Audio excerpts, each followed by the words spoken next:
लड़का आधी रात में औरत के घर आता है कहने के लिए कि तुम मेरी बीवी हो। औरत कहती है मतलब कि मैं तेरी औरत हूँ और हम दोनों की शादी हो चुकी है। बच्चे तुम बहुत हैंडसम हो लेकिन मेरी बात मानो, मेरी किसी से शादी होने वाली है। लड़का बताता है कि मैं सान हूँ। एना सोचती है कि लड़का उसके साथ प्रैंक कर रहा है। वो लड़के को पकड़कर घर से बाहर निकाल देती है। असल में उसका हस्बैंड सान आज से 10 साल पहले जॉगिंग करते हुए अचानक मर गया था और एना को इस गम से उबरने में पूरे 10 साल लग गए और अब ये लड़का उसे शादी न करने के लिए कह रहा है। अगर तुमने ये शादी कर ली तो तुम मुझे बहुत मिस करोगी। लड़के के इन शब्दों ने एना के दिल में दबे दर्द को ताज़ा कर दिया। उसने लड़के को पकड़कर सिक्योरिटी गार्ड को सौंप दिया। लेकिन ये सब यही नहीं रुका। अगले दिन एना को एक लेटर मिला जिसमें लिखा था कि उस आदमी से शादी मत करना। ये देखकर एना और ज्यादा घबरा गई। अब एक गहन विचार के बाद एना ने अपनी फैमिली को सारी बातें बताई। फैमिली ने भी यही माना कि ये एक प्रैंक ही है। मरने के बाद कोई इंसान कैसे पुनर्जन्म ले सकता है। लेकिन एना का मंगेतर जोसेफ मामले को गंभीरता से लेता है। वो एना को लेकर लड़के के घर पहुँच जाता है जहाँ पता चलता है लड़के का नाम सच में सान है। अब सारी बात पिता को पता चलती है। वो सान से कहते हैं कि अब तुम एना से दूर रहोगे और उसे कभी भी परेशान नहीं करोगे। लेकिन लड़का चुप रहता है, वो कुछ नहीं कहता। अब एना और उसका मंगेतर दोनों वहाँ से जाने लगते हैं। लेकिन सान अभी भी एना को ही देख रहा था। वो एना को जाते देख बेहोश होकर गिर जाता है। एना उसे गिरते हुए देख लेती है जिसका उसके मन पर गहरा असर होता है। लड़के के बेहोश होकर गिरने का दृश्य उसके दिमाग में छप जाता है। अब अगले दिन सान एना को पार्क में बुलाता है और ये वही पार्क है जिसके बारे में बताने की जरूरत नहीं है, जहाँ सान उसे बताता है कि तुम बॉब को मेरा परीक्षण करने के लिए भेज सकती हो। एना कहती है कि तुम बॉब को कैसे जानते हो। सान कहता है कि वो मेरा ब्रदर इन लॉ है। अब बॉब आकर सान से पूछताछ करता है। वो हर सवाल का सही जवाब देता है। अब ये सुनने के बाद एना को विश्वास हो जाता है कि ये उसका पति सान ही है। अब सान एना के घर आता है। वो अपनी चीजों को पहचानता है।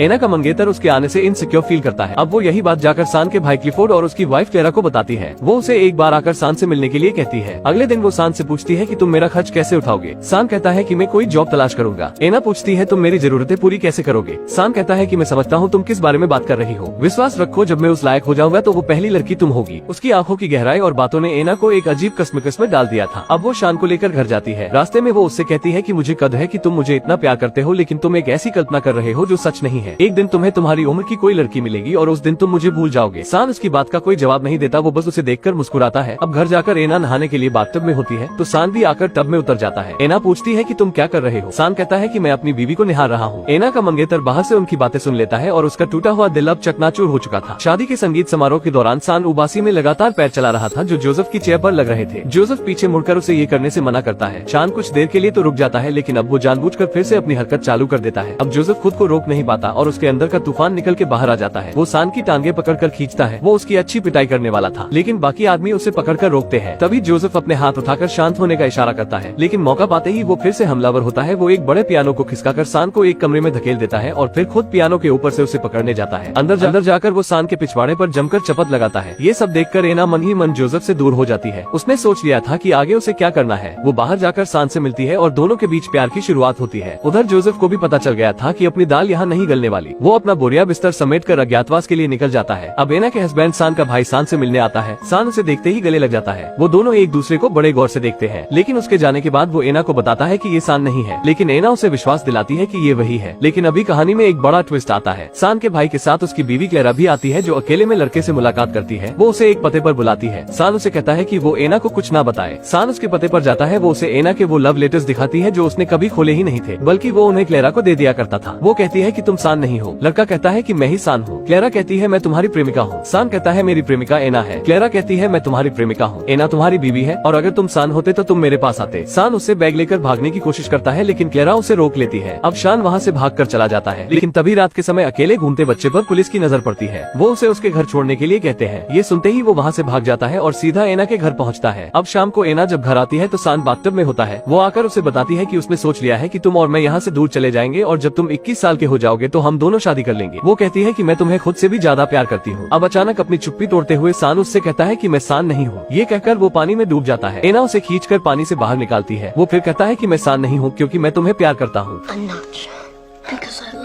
एना कहती है कि तुम्हारी बात का कोई अर्थ नहीं निकलता। सान कहता है कि मैं तुम्हें इससे ज्यादा नहीं समझा सकता। वो उससे चावल मांगता है। वो कहता है मुझे अब जाना है, मेरी माँ मुझे लेने आने वाली है। वो कहती है कि तुम एक झूठे हो। सान कहता है हाँ मैं झूठा हूँ। इसके बाद एना उसे टावल फेंक कर चली जाती है। वो जोसेफ के पास जाती है और उससे माफी मांगती है। सान फिर से अपने स्कूल चला जाता है। वो एना को खत लिखता है कि मैं नहीं जानता मुझे क्या हुआ था, लेकिन मैं अगली जिंदगी तुम्हारा जरूर बनूंगा। अब एना की शादी जोसेफ से होती है, लेकिन सान का मरने के 10 सालों के बाद वापस आकर प्यार का एहसास दिलाना और फिर मुकर कर चले जाना एना को अंदर से हिला गया।